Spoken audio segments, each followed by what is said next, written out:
Welcome back to Proud to be Irish, and today we are making a Victorian sponge cake. I've never made it before, it's my first time.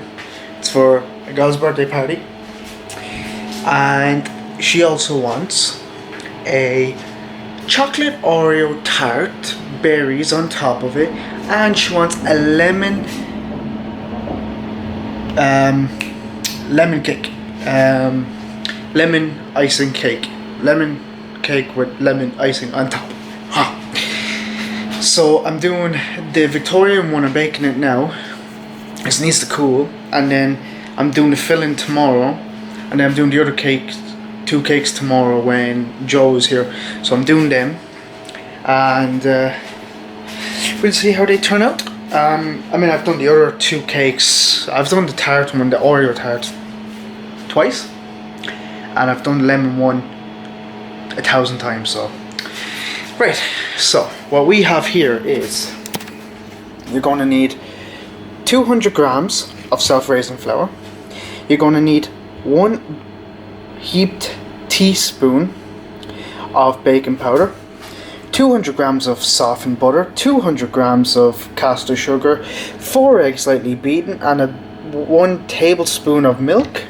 You're going to need this because if you want a really fluffy cake, you always have to sieve it. Sieve the powdered stuff, always. It just gives it more air and fluffiness in it. So, grab the butter, dunk it in, grab your sugar, dump it in, and you're going to cream those together. So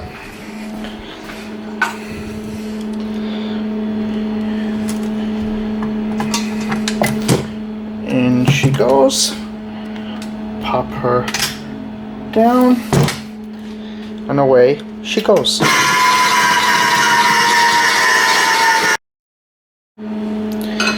Now you're always going to want to scrape it down from the sides to get all this butter and sugar and all that shite mixed together. Always scrape it down. Now you're going to want to do this about 3-4 times to get it perfect. Now it's very lumpy right now, but if you keep going, it's going to get very fluffy and white. That's what helps give it its consistency and the smoothness, the texture.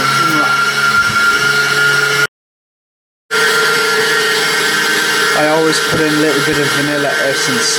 Always gives it a little bit extra flavour. Not too much, maybe 2 teaspoons. People say 1 teaspoon. I'd say.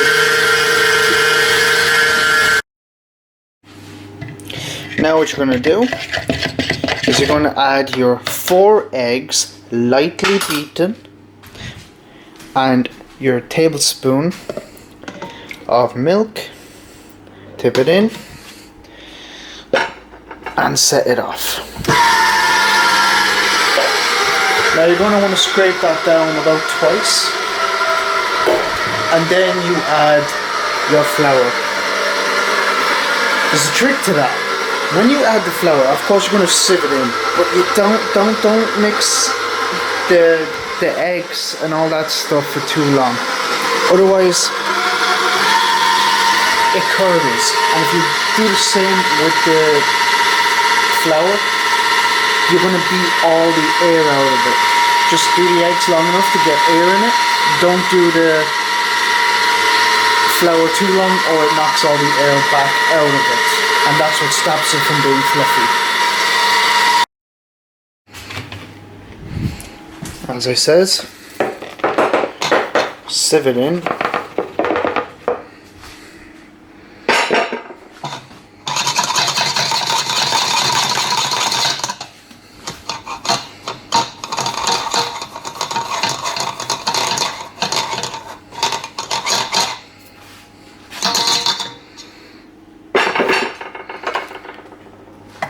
And then what you want to do is you want to mix it. So don't have it on a high can't put the thing down now. There we go. Don't have it on a high mix. Have it on a low one, because you just want it to mix. And then when it's roughly mixed, then you're going to scrape it down.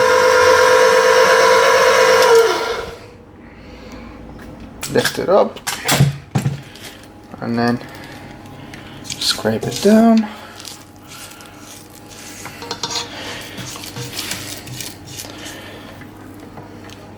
Then let it do its job again.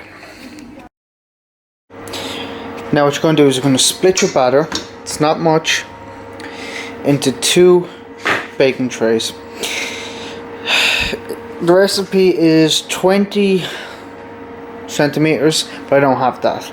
I only have a 28. That's 28, isn't it? That's a 26. So either way, it's just going to be a bit thinner, yeah. Now you can either use baking paper. I don't like using baking paper because it still sticks to it. You can use butter or margarine around it, but it's okay.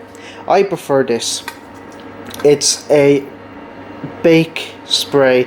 It's oil base, rapeseed oil, and you spray absolutely everywhere. Same with this one. Make sure you get all the edges, and then you're going to split it.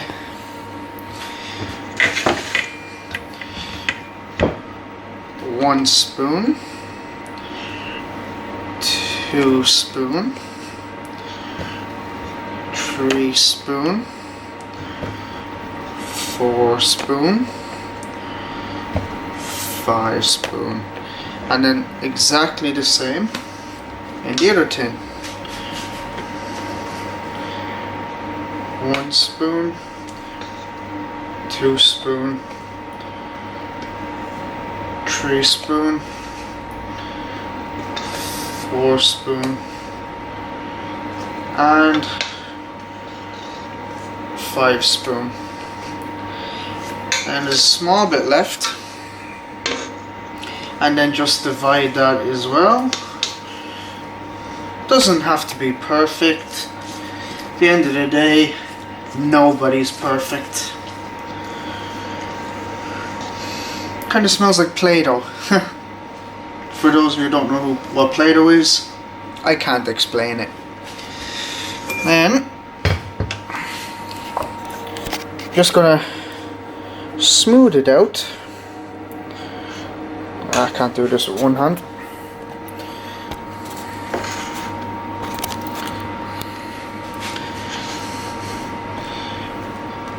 Make sure it's all level whilst spreading it to the edges.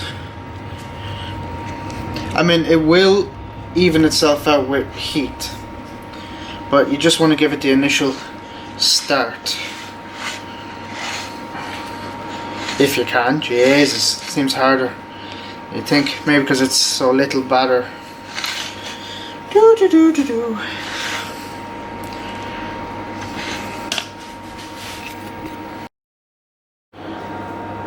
And voila. So then you're going to pop them in the oven, 190 degrees Celsius. I said Fahrenheit, don't know what that is. So 190 degrees Celsius. I'm just going to keep an eye on it. Now you're going to want to keep it on the same level. If it's not in the same level, forget about it, cause the ovens always heat top, bottom, middle differently. So they're popped in there for 20 minutes. Now I'm gonna have to keep checking this. What it says is when it's done, when it's a brownish tint, and when you push it down, it springs back up. So we'll see what that looks like in 20 minutes. So after 13 minutes, because it's so thin, that's what it looks like. See the way it springs back? So that's done. So we shall take it out, leave it there, let it cool down, and then pop it in the fridge until tomorrow, and then I will do the rest, and I will see you then. Alright guys, that's it for now. Join in next time for the next vlog. Like, subscribe, got any comments or something I should do?